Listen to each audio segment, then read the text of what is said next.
पहली बार हुआ है कि आईसीआर या सेंट्रल और स्टेट गवर्नमेंट की यूनिवर्सिटीज में, लैब्स में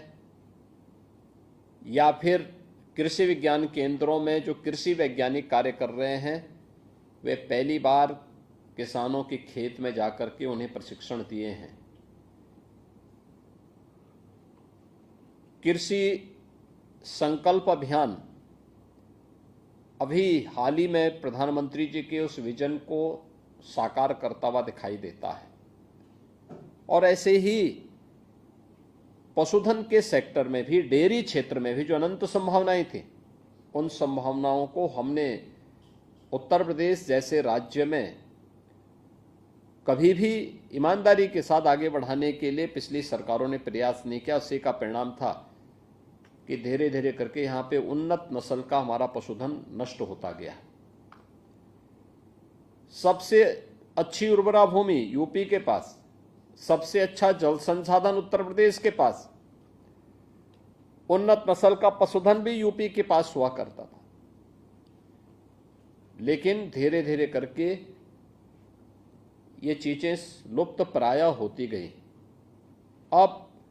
इस सेक्टर में पिछले 10-11 वर्षों में किए गए कार्यों का परिणाम उत्तर प्रदेश के अंदर भी देखने को मिल रहा है। आज उत्तर प्रदेश में भारत सरकार के सहयोग से जिन डेयरीज को हम लोगों ने आगे बढ़ाया है, वे अच्छा कार्य कर रही हैं। और एनडीडीबी, ये चूंकि भारत सरकार से जुड़ा हुआ प्रतिष्ठान होने के नाते उनके सपोर्ट से आगे बढ़ रहा है, तो स्वाभाविक रूप से राज्य सरकार को अपनी डेयरी को उन्हें उपलब्ध करवाने और उनके माध्यम से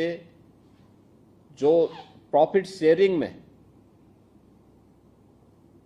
अपने कार्यक्रम को आगे बढ़ाने में किसी प्रकार की कोई दुविधा भी नहीं होनी चाहिए थी। और मैंने इस बात को बहुत पहले कहा था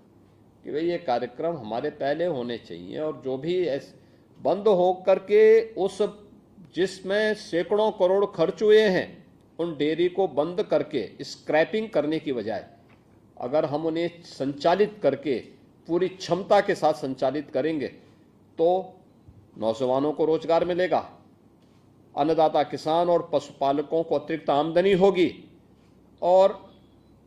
जो पैसा हमने नाबार्ड के सहयोग से राज्य का धनराशि, जो पैसा इन डेयरीज के निर्माण में लगा है,